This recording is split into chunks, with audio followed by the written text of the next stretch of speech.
If a cross between Alfred Hitchcock and David Lynch piques your interest, consider sticking around to find out why Under the Silver Lake is a must-see film this year.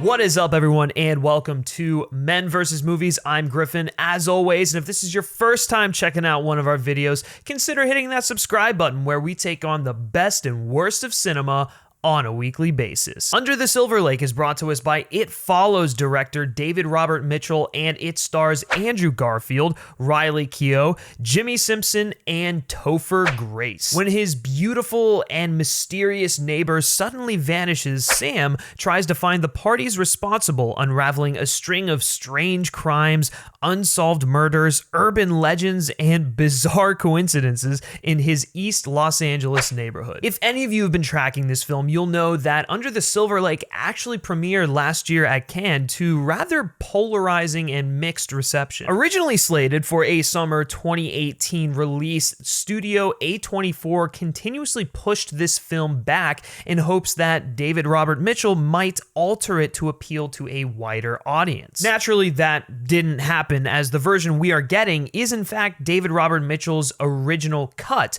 And as a result, A24 has unfortunately buried this film in fear of mixed to negative reception and poor box office performance. And while that's certainly not out of the norm for any regular old studio, it is a bit puzzling as to why A24, a studio famous for letting their auteurs run with their creative vision, would shrink in the face of a more challenging film. Release debacle aside, Mitchell's homage to classic Los Angeles noir certainly isn't for everyone, and it's a film that pushes the boundaries, ultimately asking a lot of its audience. It's a quest film that journeys deep below the seedy underbelly of vintage Los Angeles, where reality collides with Mitchell's own mythic interpretation of the city, often aligned with most of what we see from pop culture. The result is an ambitious odyssey that defines what it means to go down the rabbit hole, with its roadmap open to numerous interpretations,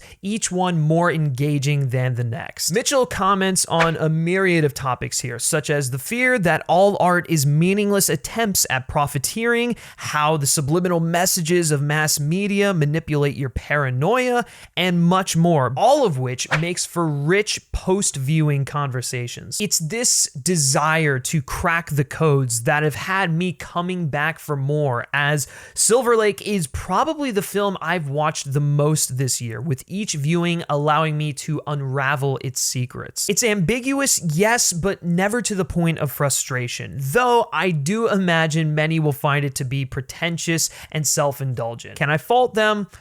No, not really. While Mitchell's ambition alone is enough to maintain engagement, it's his stylized approach to the material that elevates it to new heights. Mitchell evokes the feeling of a Vertigo-inspired Hitchcock thriller paired nicely with David Lynch's Mulholland Drive and topped with a dash of Howard Hawks' The Big Sleep. Honestly, who wouldn't want to watch that? It's a film that romanticizes the idea of Old Town Los Angeles while simultaneously revealing its dirty laundry, delving into the notion of how its residents love to hate this area. Much of this is achieved through Michael Jalocki's 50s and 60s inspired cinematography, mixed with more distinct and modern techniques, paired nicely with retro transitions and a lush Bernard Herrmann inspired score from Disasterpiece. It's the perfect representation of how Silver Lake itself is a modern spin on the classic detective thriller. Perhaps Mitchell's biggest tip of the hat to the films previously mentioned is how the environment of East Los Angeles is so integral to Sam's journey, to the point where it truthfully becomes a character of its own. Never before have I seen this side of LA so vividly depicted. It's a living,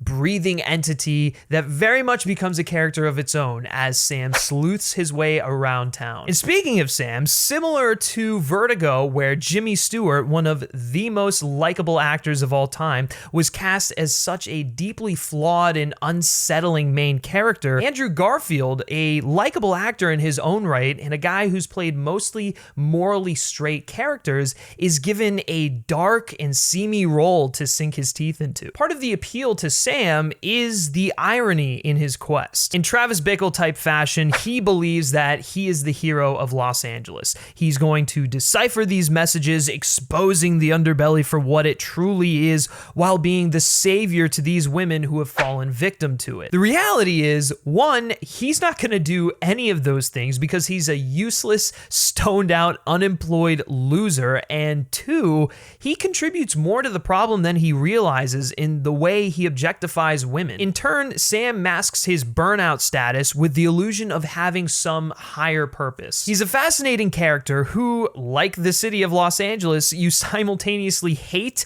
and are enamored with, and Andrew Garfield dives headfirst into every bit of his psyche. Garfield honestly delivers one of his more interesting performances here, adding far more texture and depth than what I imagine was initially written on the page. It's a nuanced performance that captivates as he aimlessly wanders the streets of East LA. Before I give you my final verdict on Under the Silver Lake, guys, why don't you take a second here and like this video, share with your friends, and subscribe to this channel for more movie reviews and movie-related content on a weekly basis. So in case you haven't figured it out yet, I absolutely loved Under the Silver Lake. It's a refreshing throwback to classic LA film noir and encourages its viewers to solve the riddles of the film in tandem with its lead character. This ambitious project may feel a tad bloated and self-indulgent to some, but Mitchell's direction and Garfield's performance led me on this absurd odyssey I continue to circle back to. And so,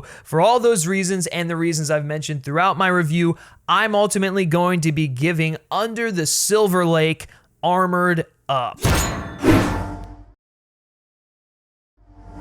And now I want to hear from you all. I want to know what your all's favorite classic or modern LA-based film noir is down in the comments section below. And if you've been able to see Under the Silver Lake, let me know your thoughts and opinions down in the comments section below. I know it's on a limited release, but it is getting a video on demand release this coming Tuesday. So definitely check it out when it's on there. As always, guys, you can like Men vs. Movies on Facebook, follow us on Twitter simply by searching Men vs. Movies. And lastly, if you like me specifically, and you like what I have to say, you can always give me a follow on Twitter at Griff Schiller. All right, that's going to do it for this review, guys. And until next time, take care.